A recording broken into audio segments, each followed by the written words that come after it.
We're back with part 5. Can you believe it? I can't believe we've got here.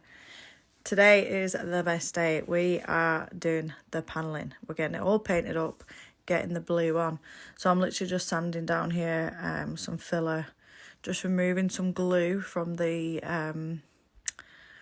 trim. This is like super glue, so it was a bit of a pain in the ass to get off. But we got it off, sanded, it's nice and smooth.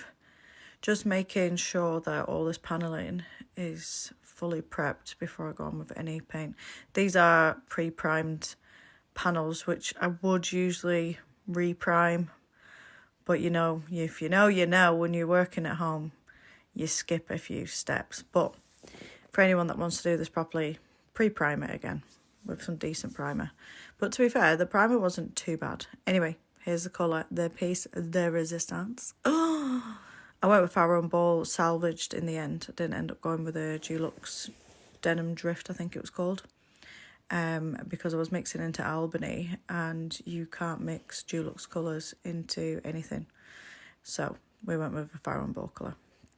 And the cream that's on the wall is also a Farrow & Ball colour. I think it's called Shaded Shadow, something like that. I'll put it in the caption. So these are my old bedside tables that I am just revamping. There was a few stains on the top from like ice lollies that I'd left to melt. So just sanding them back. And I want to remove the legs because I want these to be floating. So the frame of the legs was glued on, so I've had to hack them off. And then just sanded away any damage. Going on with some French Oak white wax. I love a bit of white wax. I love the whitewash that it gives the wood.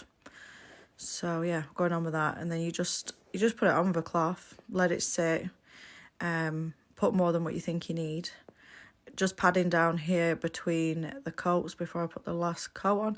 This is covered in 2 coats. The opacity on Albany paint is unreal, honestly. Just putting the second coat of wax on, putting the door back on, because there's nothing worse than sleeping in a room with no door. Taking off the tape, and voila. Ah, look at it. See you tomorrow for the final parts.